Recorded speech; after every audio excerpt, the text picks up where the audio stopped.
Woody, we managed to interrupt the drug supply in Northampton for a full 2 hours. So 7 months of work, 96 people arrested, being constantly in fear of my life, being assaulted. You know, at one point I was stripped naked by that gang during that operation. And all of those things that I went through for the sake of interrupting the drug supply for 2 hours.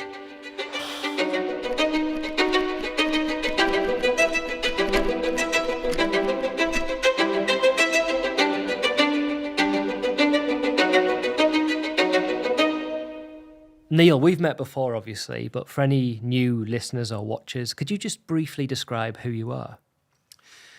Yeah, I'm a former undercover police officer from the United Kingdom. So I used to catch drug dealers for a living. And now I'm part of the international movement, the Law Enforcement Action Partnership, better known in the UK as LEAP UK. And what does that aim to do? We are part of we are the growing movement of police and other law enforcement who are calling for an end to the war on drugs. We call for an evidence-based drug policy. Interesting, and we'll get into that in a little more detail. But I guess what I'd love to do is go back to kind of the beginning of your career. You were an undercover drugs officer. What was the actual title? Is that correct, or have I said it completely wrong? I don't know. Just undercover police officer, really. Undercover police officer. What age did you start the undercover section of your job? I was 23. Yeah, it was 1993. 23. So how does someone get into undercover police work? Well, I mean, I just fell into it, to be honest. You see, I'd started in the police, and when I started in the police, I was really terrible at it. I was a very young 19-year-old. I put this uniform on, and I didn't realise how young and naive I was until I was in the police, put it that way. I didn't deal with confrontation very well. I just felt like I was quite sheltered. So I struggled to stay in the job, to be honest, and I only stayed in for the first 2 years just to prove to myself I could, and I was hating every minute of it. Really. Right. But I settled in a bit more, and I stayed in. Then it became 4 years I was in the job. But then I got an attachment to the drug squad. I think it was just a month's attachment to start with. So when you say you had an attachment to the drug squad, is that just a standard thing that happens in the police, that people get put in different places? No, it happened then because of a particular shift in politics in 1993. So in the UK at that time, there was the mother of all moral panics about drugs. And that was about crack cocaine, because the tabloid newspapers had been telling the British public for years that there was going to be this problem. And they kept publishing stories about how crack cocaine was destroying America. Right. You know, with an emphasis on black neighbourhoods, a very sort of racist coverage of what was happening. So the moment that crack cocaine did finally hit the streets of the UK, there was a panic. Big moral panic that had been whipped up for years.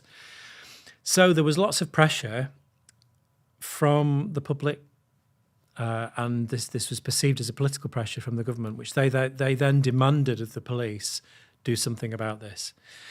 So the government actually set priorities for policing, and they said that you must make the investigation of heroin and crack cocaine your number one priority, above anything, above domestic violence, above anything at all. And so there was an enormous amount of financial investment in drugs policing. And so part of that was the idea of giving young rookies like me an attachment to the drug squad and try and share this expertise. Now, the drug squad hated it because they were a very specialist unit, you know, trained in surveillance, and they were seasoned detectives. And to have people like me under their feet got on their nerves a lot. But when I was there, one of them looked me up and down and said, "Do you fancy having a go at buying some crack cocaine?" Which was quite a surprising request, you know. But I thought, you know, I'm game for anything. And so I was given 20 quid and pointed to this particular door. There was a rapidly set up observations point with a camera, and I went to knock on this door, and this huge guy answered the door and said, "Who are you? What do you want? You're not a fucking student, are you? I fucking hate students." And there I was looking at him thinking, I've got no idea who I am, because I hadn't thought about a cover story or anything. I was just told to knock on the door. So I thought, well, that'll do. Yeah, I'm a student. And this woman behind him said, "Is he fucking stupid? You just told him you hate students." But he laughed, and he offered me a wrap of crack cocaine from several in his hand, and I took it and gave him 20 quid. And I walked back to the drug squad and I went, "There you go, I've got it." And that defined the next 14 years of my life, because that kind of undercover work hadn't really happened in the UK before. Right. Now, don't get me wrong, I didn't invent undercover work. It'd been going on for a lot longer, but normal traditional undercover work was very high end. You know, it was introduced by informants at the top level, not work buying single wraps off street dealers, you know, and trying With no cover story. with or no cover prior story or training or anything. Yeah. So yeah, how rapidly did it get from you doing, "Oh, I'm a student, here's 20 quid," to literally designing a whole cover story and who you were for 6 months at a time? 2 years. Wow. But in that 2 years, in that leading up to that, I was doing sort of several weeks at a time. Yeah. Or I would be doing more than one job at a time. One would be returning to a particular pub in Leicestershire, arranging to buy stolen cars and things off this particular cocaine dealer. But in the week, I'd be doing another operation somewhere else. So yeah, it was quite busy. And in between that, I was still going back and doing like a couple of shifts in uniform, and it was quite confusing. And then I was told right from the outset that I was not to tell any of my colleagues what I was doing, because that would be dangerous.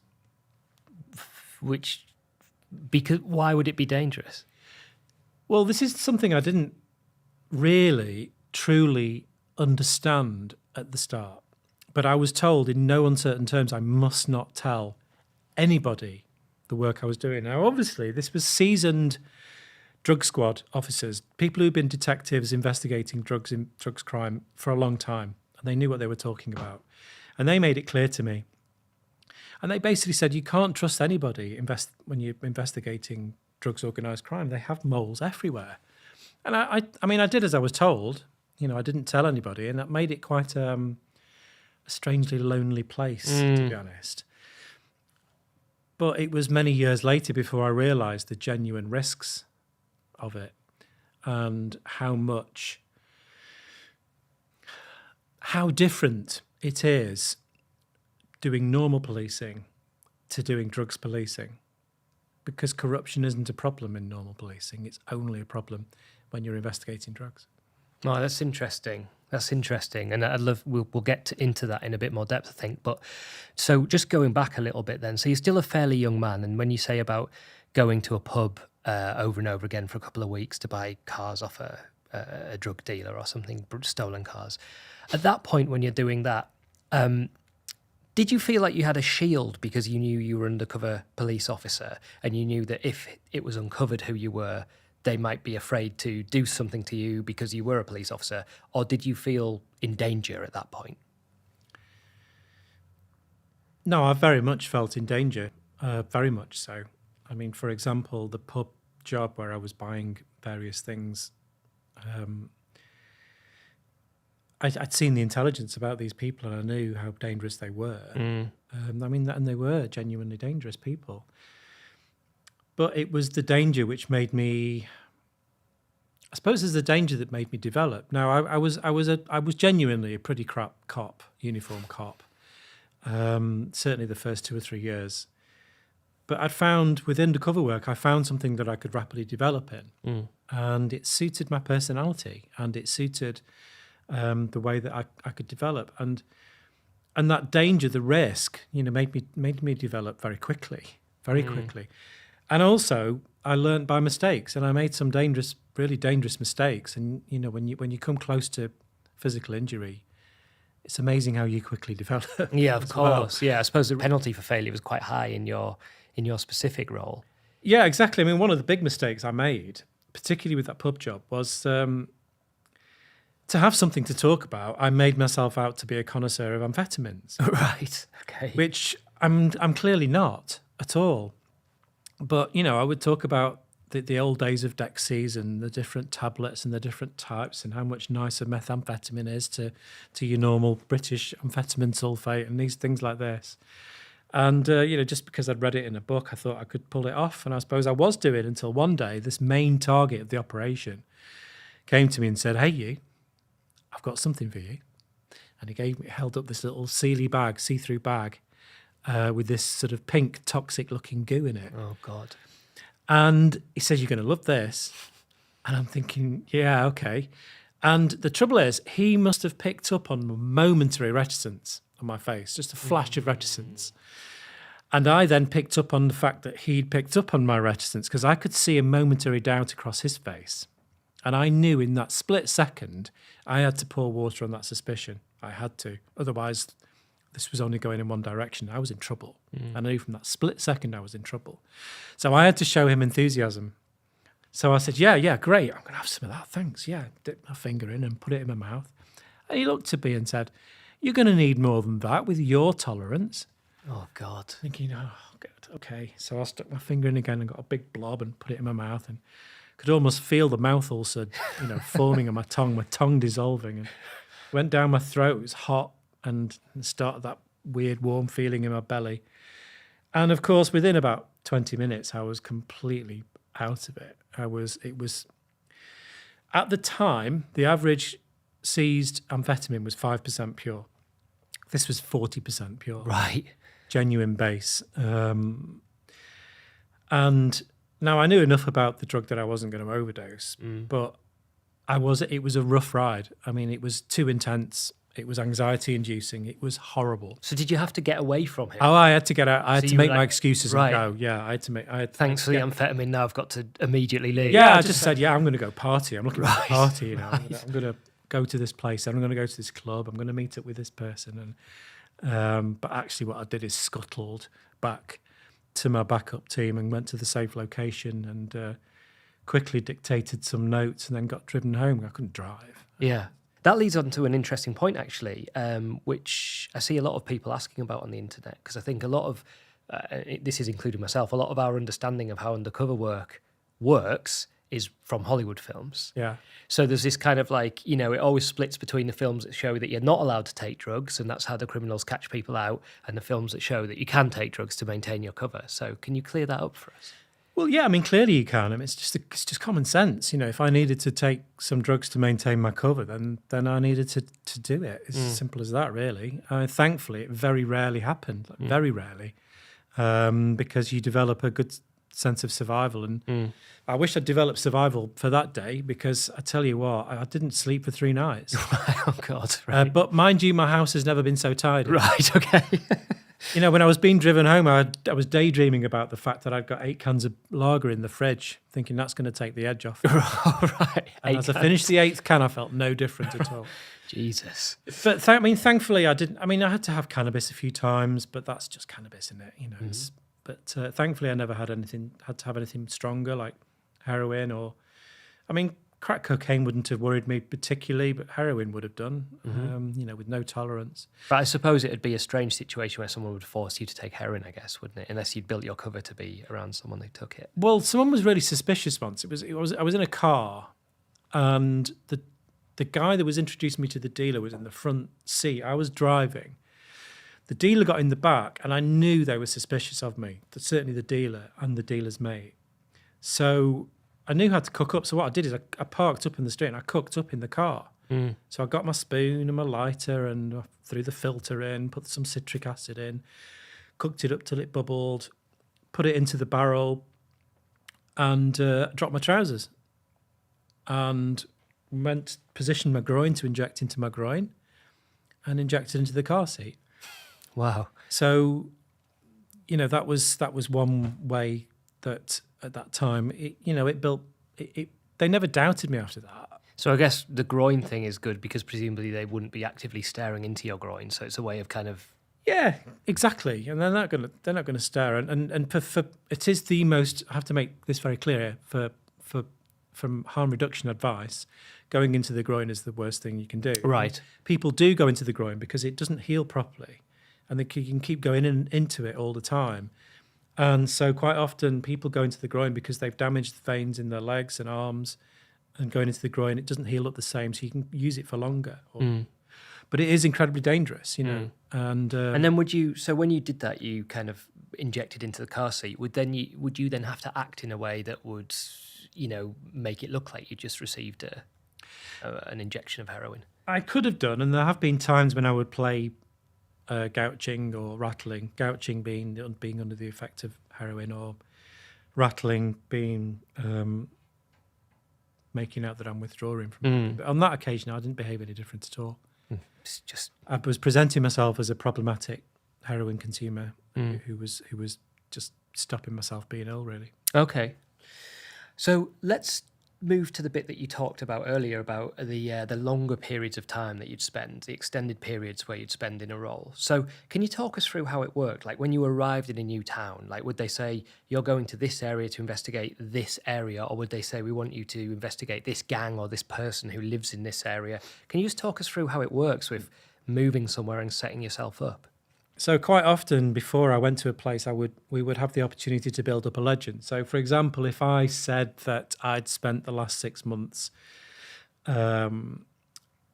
selling on a market stall in the town of Chesterfield, and I used to go to a pub in Chesterfield and knew that, you know, I would have to spend time going to that pub in Chesterfield. So Right. if it was checked up, then I would know the name of the person behind the bar, and I would know enough detail about that to survive any intrusive sort of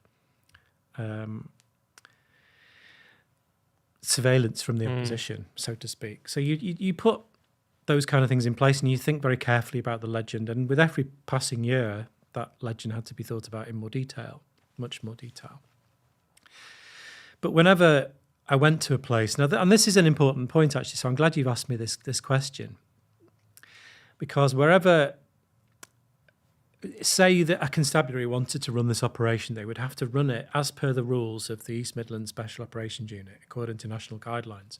But once this team was assembled, and it tended to be assembled from those people who are involved in crime investigation, who are good at what they do, they would all be told that they must not communicate at all before or during the operation with any other cop. And they would be set up in a building completely away from a police station. They would be cocooned from it, completely separate. And just before I got there, they would all be sat down and given a written lawful order. And they would be told, you must not ask the undercover operative their real name or where they're from or any other personal details. And if you do, you'll be disciplined. Now, a lawful order is a big deal in the police. It really makes you sit up and take notice that, you know, you're going to be in trouble if you breach this lawful order. Now, the reason for that lawful order is to protect me. But to protect me from who? It's to protect me from my colleagues. And the fact that this safe location is separate from a police station and it's cocooned from normal operations is to protect me. Now, this is important to note because that kind of protection doesn't exist for any other kind of policing. This is only for drugs covert investigations. Because let's face it, that's trying to protect me from corruption. And the corruption doesn't exist in any other kind of policing. And do you think that process exists as a really stringent safeguard for things that could possibly happen? Or do you think its existence is an acceptance that the corruption is real? Very, very clearly, it is because of an acceptance that the corruption is real. It's an attempt to defend against what is accepted to be endemic. So, right, yeah, I mean, that's that must have been quite an intense thing for you, in the sense that I guess what you've described there to me, it feels like what you're saying is you going into that situation, once you get in there, what you're essentially being told is all these people who are now responsible for keeping you alive potentially might be corrupt and might actually not have your best interests at heart. Yeah, exactly that. And I'm using the same pseudonym and fake details to the gangsters on the street as I am to the cops that are my backup.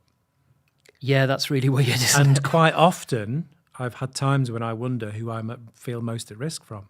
Really? More often than I would like to dwell on too much, to be honest. Really? And did you ever feel that throughout your time there was places you were when you felt, I'm not quite as safe as I'd like to be with this group of colleagues? Yeah, absolutely. An operation in Leicester in 2001. Some very strange things happened at the end of that operation where I did not trust the activities of my team, and I still went out on the streets, and that's when I ended up having a gangster find the hidden camera on me, when I was already suspicious of my backup team from their behaviour.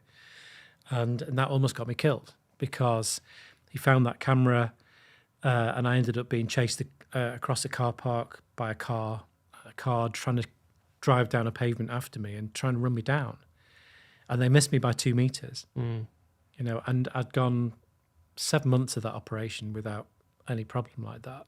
And do you look back on that time now and how do you feel about it? Do you think it was coincidence, or are you still suspicious about I'm absolutely suspicious, especially with things that happened to me with the years afterwards. I mean, I suppose my most infamous, or my biggest brush with corruption was within the operation in Nottinghamshire. Now, for the Nottinghamshire investigation, there was lots of pressure under me to find out about the sort of gang wars that were going on at the time, because at the time the Bestwood cartel, who was run by Colin Gunn, was at war with everybody else. And at the time, the shootings in Nottingham were major news, like front page newspaper news.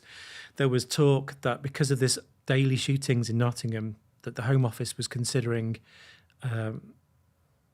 taking control of Nottinghamshire Constabulary off the Chief Constable. Right. It was that big a news. So there was that kind of pressure going on. Now, I was only on the periphery of the Bestwood cartel's operation. I wasn't high end, but I was doing my best to get close to them, and I did buy drugs off one of his lieutenants. But after 4.5 months into that operation, I'd just been interrogated by that particular lieutenant. He interrogated me he went with a knife pressed into my groin, which is really uncomfortable. I can tell you. In fact, it's quite off-putting. Was that just a routine thing, or had he become suspicious of you? I think that was his routine. But just testing. Yeah, testing. It had taken me 4.5 months to get to an introduction to him. Sure. And yeah, he was vicious. So that had been a long day at the office, so to speak. The next morning, 2 of my backup team went off sick. We'd been all working long hours, and so I was introduced to 2 new cops. So the first one, I met him, no problem at all, shook his hand. The next one, I shook his hand and the hairs went up on the back of my neck. And I was just deeply suspicious of this guy. But when you've been working undercover for months, your senses are pretty fine-tuned. You're very sensitive to even for nuanced body language. And this guy was just wrong. So I complained to the SIO, the guy in charge, and I said, look, boss, I can't have this guy knowing what I'm doing. So he excluded them both. He was great. So I put that on my mind. I was reassured. So would he say anything like, why? Would you just say it's a gut feeling, I don't like it, and that was enough? That's what I said to him, and that was enough for him. Right. He said, well, if you're not happy, that's it. Great. Which, yeah, there's good support from him, really. So he just got rid of them, and they hadn't been in the briefing, so there was nothing lost. Anyway, I put that on my mind, having been reassured. 12 months later, when Colin Gunn was brought down by a very huge and detailed operation by Nottinghamshire Constabulary, it turned out that cop I'd taken an exception to, a guy called Charlie Fletcher, was an employee of Colin Gunn. My God. So it's clear that Colin Gunn got closer to my inner circle than I did to his by some considerable way. Now, Charlie Fletcher was paid £2,000 a month on top of his police wages, plus bonuses for good information. And by the time I'd met him, he'd been in the police for 7 years. Right. And it's only good fortune that he was caught. Now, in the debrief for that, and I met with some senior police, and one of them at the time said to me, look, Woodsy, of course, we know this happens. With this much money involved, how can it not happen? Now, people should let that really sink in, because this is an attitude I've heard from many senior police, not just in Britain, around the world, that it is accepted that organised crime is so wealthy from the organised crime that control the drug supply are so wealthy that they can routinely corrupt police, that they pay people to join the police, they pay people to join the prison service and other institutions, and that our drug policy has caused blanket corruption. That's accepted. Now, I think it's important for the public to know that, because if the public understand that, then they will bring pressure on the political systems to make things change. Okay. So just to jump back a little bit.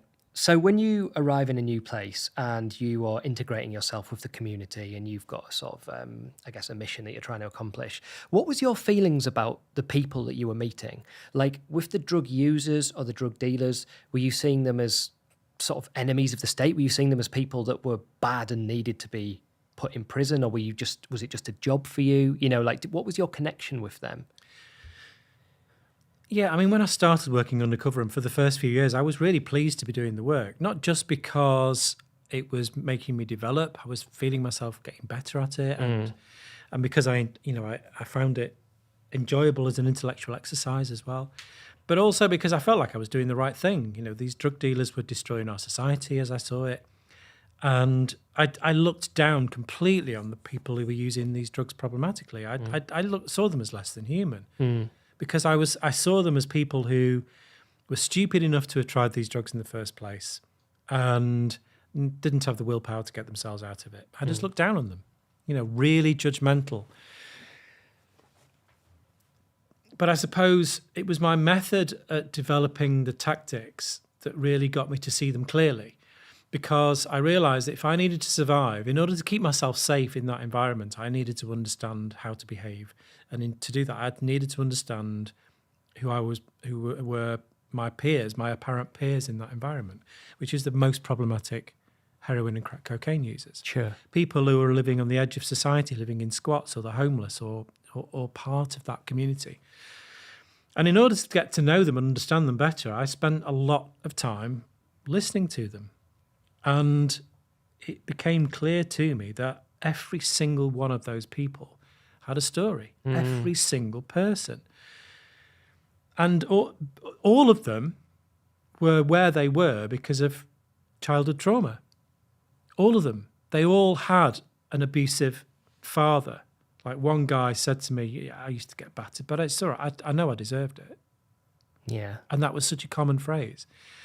Or Uma, one of the kindest people I've ever met, this young woman called Uma, or that was a nickname in Northampton. She said to me, yeah, I can give up heroin. And I do regularly to bring my tolerance down. I'll stop for 2 weeks. But the trouble is, at the end of that 2 weeks, I've become suicidal because I remember the feeling of my uncle's fingernails as he sexually abused me as a little girl. Jesus, yeah. So she was using heroin to blot out that emotional pain. And for her, that was a completely rational decision because heroin was keeping her alive. And that's not uncommon. I met lots of people like that. And time again, I was listening to these people and thinking, well, if I'd been through that, I would more than likely be in exactly the same place. Yeah, and that's just something I hadn't understood as an arrogant young man, really. Yeah, it's so complex, isn't it? And I can see how as a young man as well, who was at the height of his game and doing a good job and probably being rewarded for it, that must have made it even more hard because you're going, I'm doing really well here, and yet I'm getting these creeping feelings of morality. Yeah. But before you got to the point where those feelings of morality sort of took over, could you talk us through some of your most dangerous operations? Well, I told you the one about when the guy found my camera and he tried to kill me with the car. Did you always have a camera on you? Would that always be a thing? Well, you wouldn't wear a camera to start with because you're very much at risk of being searched to start with. So right. I would take the decision to wear one once I perceived the risk of being searched to be sufficiently reduced. Got you. So the thought of being in a situation like you're describing, knowing I had a camera or what, in the movies, they're always the most tense scenes where someone's wearing it and the people are talking about searching them and stuff like that. The adrenaline must have just been unbelievable in those cases. Well, yeah. And this is how I suppose the death of 1,000 cuts for PTSD works, because I've got complex PTSD. I'm diagnosed and it's a chronic condition. For the kind of things I've experienced, it's not just one singular event. It's not. It's things that eats away at you. It's a death of a thousand cuts. So, in 2001, I had my camera was found, and it almost got me killed. So when I was wearing a camera in 2004, when I put it on, my heart rate went up. I was sweating. I was having to calm myself, and I was having to rationalize it. And for that operation, for the Burger Bar Boys, for anyone who's unaware, who were the Burger Bar Boys? Okay, so back in 2004, I think that's the year I did that operation, the Burger Bar Boys were a very infamous gang, infamous for being regularly at war with their rivals, the Johnson crew in Birmingham. The main target for my operation was implicated in 7 different murders. He was also the person who provided the machine guns for the infamous murder of Letitia Shakespeare and Charmaine Harris. So they were very notorious, and they were genuinely very brutal. And they'd taken over the drug supply in Northampton, so the Birmingham gang, but they were spreading their influence. So when I studied the intelligence, like I have to do as an operative to agree that it was a justified operation, it was quite clear in the intelligence that this gang, they were using sexual violence as part of their reputation building. They were gang raping people for drug debts, and male and female. That's part of the intelligence, yeah. Wow. And in fact, during the operation, they did a gang rape in one of the cars that I knew them in, and that morning the car was found burnt out. So they were very good at covering their tracks. They were very savvy. They were very brutal, and I had to really develop a good legend. And I spent a long time trading in stolen property, going shoplifting with some street people, which was great fun. Which actually, that's another question. So are you allowed to commit crimes to maintain your cover? Yeah. Right. Yeah. If it's justified. I mean, look at it this way. I never had any intention of keeping the stolen property. I would take it back to the safe location. So that means that the act of theft isn't complete, because I have no intention of permanently depriving it. But again, it could be easily justified, even if there was a theft. So yeah, I did shoplifting, and it was good fun. I know I had the get out of free jail card, which means I didn't have the same concerns of others. Cheat code, yeah.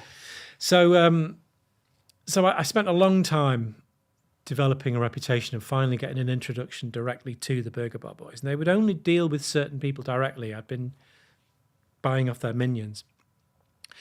And that day when I got an introduction, I was taken to where they were sort of holding court, their sort of temporary headquarters, which was a snooker club in the centre of Northampton.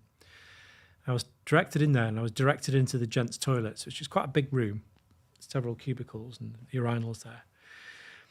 And within a few moments, the door burst open, like banged open dramatically, and this hooded figure came in, and he went into the cubicle, stood on the toilet, and looked over the closed door and said, "What's this?" And I got an introduction from the guy who was my mate, who I'd got to know.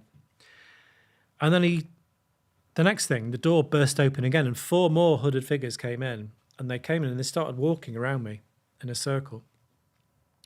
And the guy in the cubicle was asking me questions and asking my mate questions and changing the nature of the question, trying to catch me out. And as he was doing this, one of them would headbutt me on the side of the ear. Or another one would push me, and the other one would punch me in the ribs. And all of the time, the sort of violence was starting to increase, and my ear was hurting. If you've been headbutted on the ear, it's surprisingly painful. But this sort of sense of imminent extreme violence was building, and I knew what they were capable of. I'd seen the intelligence, I'd heard what people had been saying on the streets, and I really thought that this was it. I was either going to get murdered, or I was going to be left in a beaten bloody mess in there. And all the time I'm answering these questions.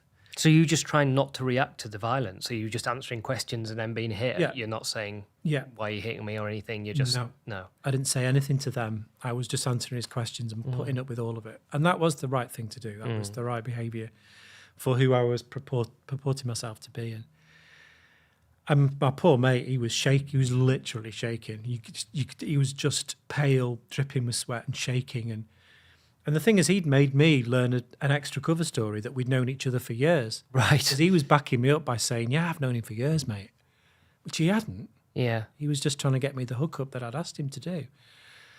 So it was, and I'm also another worry I had was would my new mate suddenly bottle it and say, no, I don't really know him.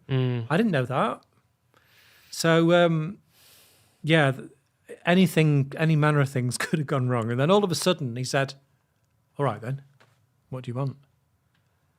And I went, I'll have 1 and 1, please. As polite as that. I said, what? I'll have 1 and 1, please. Meaning a 0.4 deal of heroin and a 0.4 deal of crack cocaine. And I gave him 40 quid.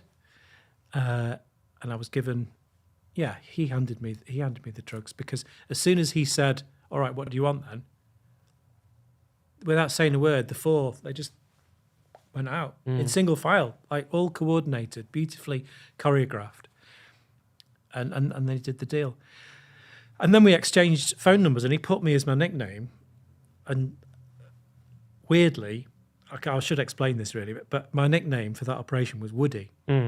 And so anyway, we exchanged phone numbers, and I knew I was in there, and that was the most important part of the operation. I got past that barrier. And from that point onwards, I spent months gathering evidence of conspiracy against the whole gang, the six Burger Bar boys, and eventually 90 of their wider gang, the backup team, people who were working for them, runners, sex workers, all sorts of different people. But I should make a point about the name and why I called myself Woody. And the reason is because I'd got to a point where I was so disturbed by the corruption that I'd come across. I told you about the undercover, the cop who was a gangster. Yes. And there's so much corruption I'd come up against that I'd gone into that operation genuinely nervous, or genuinely feeling completely vulnerable to corruption, completely. And so my way of dealing with that and still doing the job was to sort of stick 2 fingers up at the universe. Right. To just say, fuck it. I'm going to use almost my real name. And that was a huge operation, that bringing down that gang, right? That was one of your biggest ones. Oh, it's easily the biggest one. Yeah, in terms of, I mean, I think I'd had 56 or 60 people arrested for the one previous, but this was 96 people. And not only was it 96 people, it was literally every single person involved in the trade in that town, like everybody. So 7 months into it, I'm thinking, wow, this is going to be huge, because there wasn't anyone I'd met. I'd met everyone involved. Yeah. I'd got everyone's number. There was no new phone numbers to meet. There was no names I'd heard I hadn't met and bought drugs from. And when did it start to shift for you, when you started to realise that you didn't believe you were having a positive impact anymore? Yeah, and that's a difficult question to answer, to be honest, because I went through a long process of being resistant to the conclusions that were forming in my head. I kept being faced with my own realization. The evidence was quite clear in front of me, but I kept being resistant to it. So I kept going through these internal ethical discussions with myself. Look, these people need help. I'm preying on them. Look, this is not having any impact. But really, whereas I was resistant to the obvious conclusions, the real hammer blow, which made me face up to those, was the end of that operation, because I was so excited. 96 people, all these people are going to be arrested. There were hundreds of cops involved in that, hundreds. And every single person in that trade was caught, everyone. So the intel officer for that operation was tasked with keeping his ear to the ground to find out the impact of that operation on the streets of Northampton. And he spoke to me a week or so afterwards, after the dust had settled and everyone was arrested. He says, yep, Woody, we managed to interrupt the drug supply in Northampton for a full 2 hours. So 7 months of work, 96 people arrested, being constantly in fear of my life, being assaulted. At one point I was stripped naked by that gang during that operation. And all of those things that I went through for the sake of interrupting the drug supply for 2 hours. Now, I don't know for sure that the Burger Bar Boys' infamous rivals, the Johnson crew, were the people who took over the drug supply. But you can sort of picture the scene, can't you? The rival gang gets a phone call. They start laughing amongst themselves. Hey, boys, put the order in. Buy loads more gear. Because guess what the cops have done for us? The cops have locked up 6 of the Burger Bar Boys. Let's go and take over Northampton. And is that just because there is always, once a void is created, there's just a load of people waiting to fill that void in terms of suppliers? Always, at every single level, both citywide, regionally, or internationally, wherever we're at the world, it's the same story. The police never reduce the size of the market. They never reduce the size of the market. But we do something because we do all this work. What we do is we change the shape of that market. And that changing shape is never an improvement. And what I mean by that is that if you create a sudden gap in the market, yeah, you've created a massive money-making opportunity. Massive, because we're talking vast amounts of money here. It's fought over by more than one person. So more often than not, police operations, police successes, and I use the word very loosely, those successes lead to an increase in violence. But more importantly, from one of the themes that we've talked about today, is the corruption, the impact on corruption. Now, covert police have said to me, look, of course corruption happens with this much money involved, how can it not? But it's more complicated than that. Policing activity actually leads to the corruption.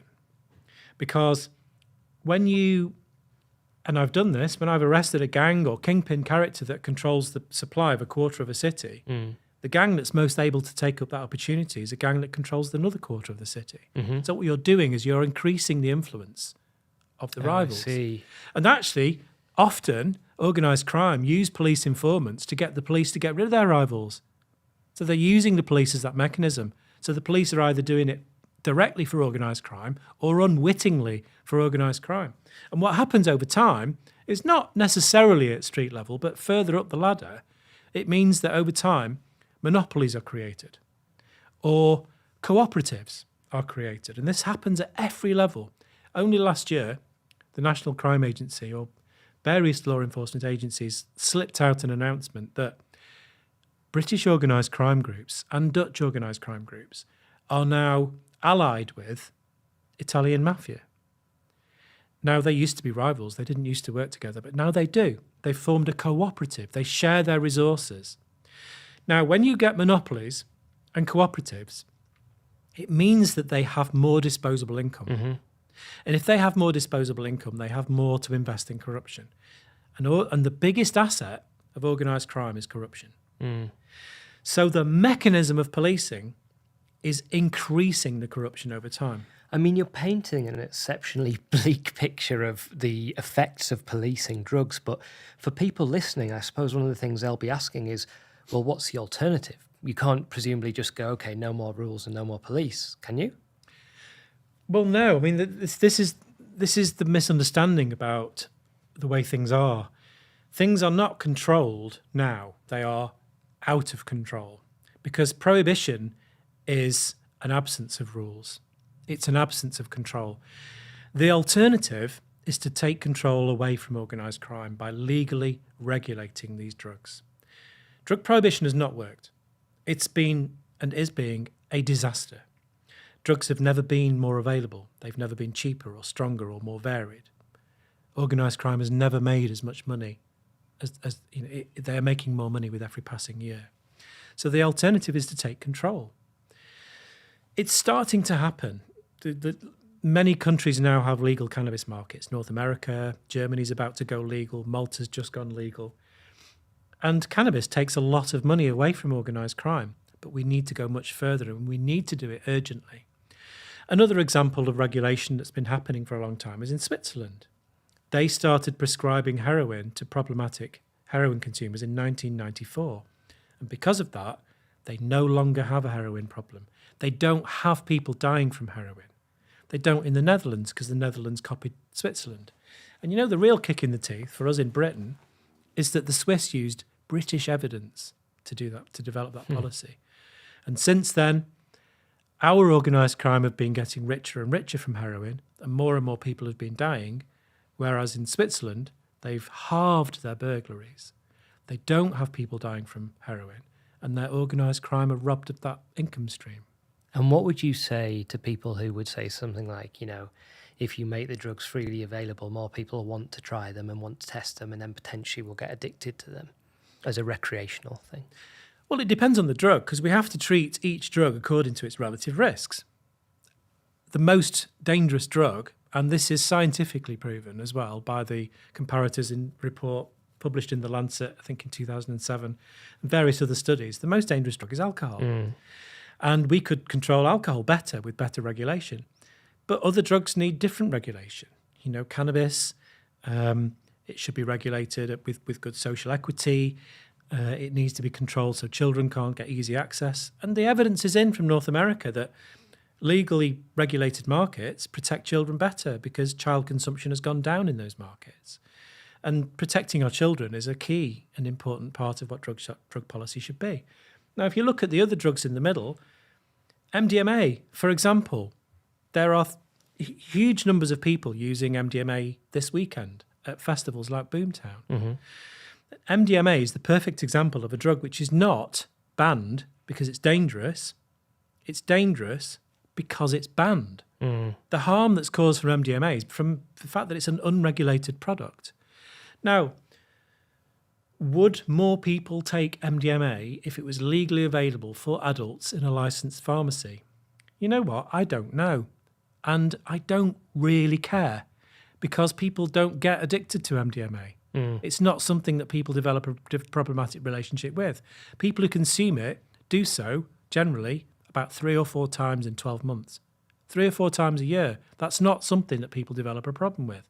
So do I care if even more people take MDMA and dance to music in a field whilst on that drug? Do I care? No, I don't. What I care about is our children having easy access to it because organised crime don't care who they sell to. What I care about is young people dying or having health difficulties from an unregulated product. That's what I care about. It's a really compelling argument and logically makes complete sense. I guess as a final point to you, what do you want to happen? What are you campaigning for now, and what would you hope to see as a change in the next 5-10 years? All right. Well, as part of the Law Enforcement Action Partnership, we campaign on a lot of things. Now, obviously, we want the full goal. We want all of the drugs legally regulated and controlled.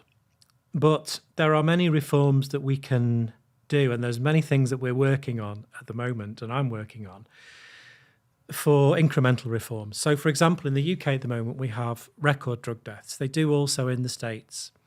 They've got drug death problems everywhere, Australia, all around the world. And most of those drug deaths are opioids. Now, there are simple ways, while we wait for our governments to prescribe heroin to take control away from organised crime, while we wait, there's lots of things we can do. We can have overdose prevention centres, which the UK governments are dragging their feet with, and they're dragging their feet with in the US. In Canada, they have them. They save lives. No one has died from an overdose in an overdose prevention centre, in a place where people can go and safely take their drugs. In the absence of overdose prevention sites, we can make ready access and easy access to naloxone. Now, naloxone, I always carry my kit because I'm naloxone trained. Naloxone reverses a heroin overdose. And if there was more naloxone out there, literally less people would die. Half the people who die from heroin die in company. And which means that at least half of the deaths could be prevented. There is another issue I've been working on, and this is possibly the most pressing issue that we could work on. And that is the fact that we cannot fight the climate crisis until we end drug prohibition. We can't. Because for COP26, and for those that don't know, that was the climate crisis, the climate conference. At COP26, the wrong people were around the table. We needed to have the drug cartels there. Right. In fact, you could even say only the drug cartels can save the planet. Really? Because all of the equatorial countries were there and they signed up deforestation pledges. but those pledges were meaningless because they don't control their own backyards. Mm. Brazil signed the pledge. Deforestation in Brazil has gone up 69% since.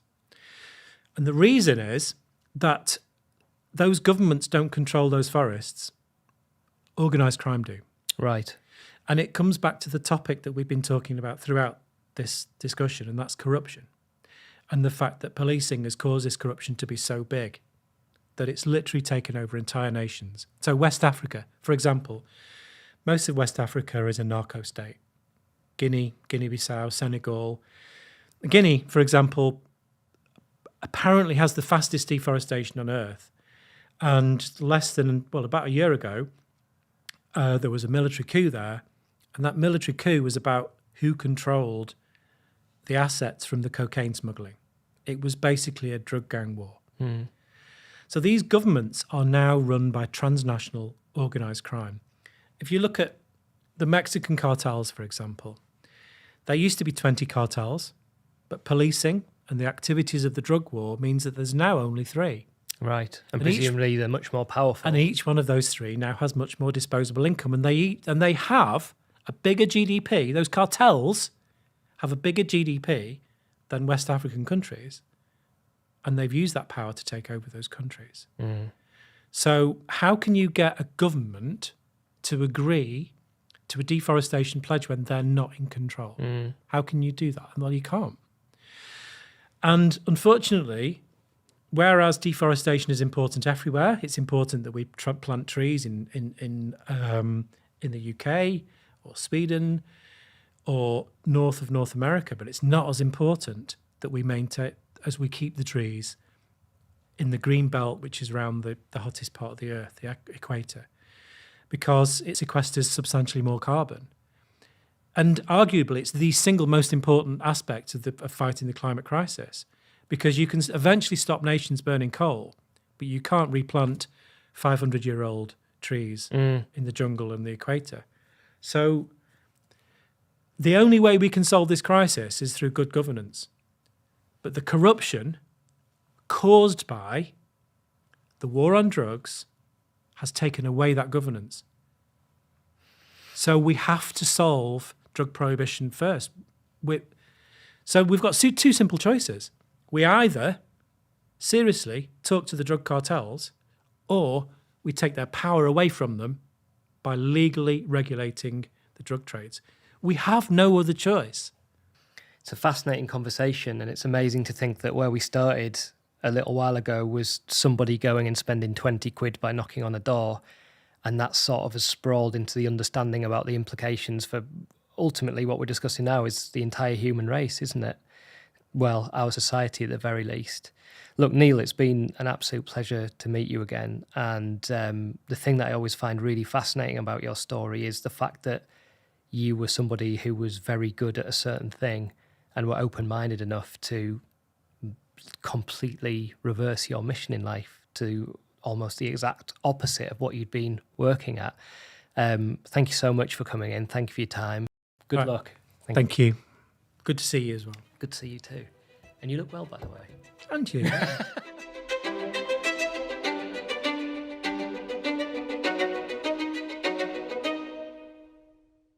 So that was Neil Woods, an undercover narcotics officer. I'm joined now by the episode's director, Josh. What were your thoughts on that? Very depressing, actually, I found that. Yeah, I'd agree. Just like someone that has, a similar, that he switched his entire view of what he's doing, and he dedicated his life to something that he realised was making the problem infinitely worse. And we're still there. We're still fighting a war on drugs, and it just gets worse. Takes a lot, I guess, to be able to admit that to yourself, Yeah. that something you've dedicated your life to was making things worse. The bit that really stood out to me was when he said that after 7 or 8 months of work and 96 people arrested, they'd interrupted the supply chain for 2 hours. It's so depressing, isn't it? I mean, it just makes you think, what are we all doing? Like, Yeah, and the way that, that sort of chain reaction of people funding drugs, who are buying drugs, it's kind of like, it's just so systemic, and it's clearly not going to work this way, but it feels like the political social will is just not there to radically overhaul it and effectively give out drugs, regulate them, take it away from criminals, put it on governments. but you just can't. I can't really see it properly happening. Potentially decriminalisation is obviously the next step, but as he's saying, like that's not going to solve the issue if where the drugs are coming from, they're being controlled by criminal entities. What did you think, Bryony? The standout moment for me was at the end when he talked about the impact of the drug community and the criminality around drugs and the environment. That stuck in my head so much, and I'm going to be thinking about that for many days to come, and an angle that I haven't heard before. And when he explained it, it just made complete sense and so much clarity that I couldn't believe I hadn't thought about it before. And actually I found it quite impressive and admirable, actually, that it sounded like it's come at a personal cost for him. Oh, yeah. Because he did touch on the fact that he'd been diagnosed with complex PTSD, and he mentioned some things quite casually that sound really traumatic. But he still carries on his mission. He's got a... He's steadfast about it. Exactly. Yeah, no, I think that's really admirable. Everyone always asks me to do this one on stream.